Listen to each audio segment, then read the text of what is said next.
Išaušo ta diena, kai aš darysiu savo pačios sugalvotą projektą, bijok, bet vis tiek daryk. Tai šiandien 6 val. Vakaro aš dalyvausiu mūsų didžiulės komandos Zoom ir kas svarbiausia, būsiu ne kaip stebėtojas, o pačiai teks jį pravesti. Ir kokią kalbą aš kalbėsiu, tiesiog dalinsiu savo patirtim ir kokių klaidų galbūt nedaryti, dirbant tinklinio marketingo versle. Ir aišku, jaudinos, nes vis tiek čia yra tokia atsakomybė, labiausiai tai iš tikrųjų bijau perteikti netaisyklingą galbūt informaciją, kaip čia vardinti. Ir aplamai tas viešas kalbėjimas, man atrodo, daugeliu yra, kaip sakant, mes visi turime įgimtą tą tokią baimę, nes kiekvieną dieną to nedarom. Tai va, ir tiesiog turiu dar valandą laiko, pasiskaitinėsiu ir pradėsiu daryti savo iššūkį.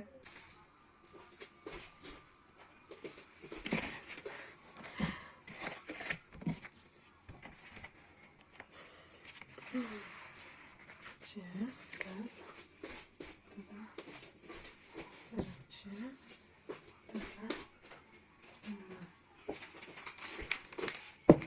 čia.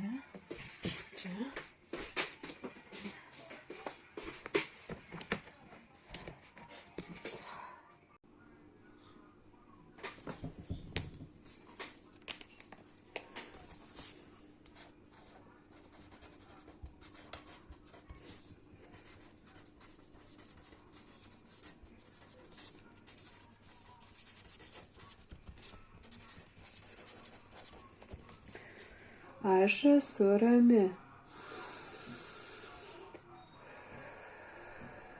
Aš pasitikiu savimi. Aš pasitikiu savimi. Aš pasitikiu savimi. Neturi būti iš tikrųjų kaip darbė, ne?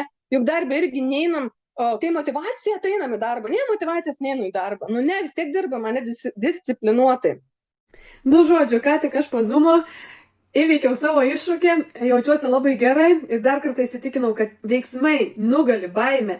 Ir sakau, bijom, kol nesam padarę, bet kai padarom, taip fainai, taip gerai.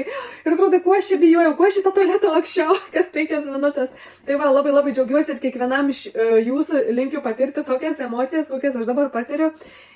Tai va, neturiu ką pridurti, tiesiog bijokit, bet vis tiek darykit. Verta.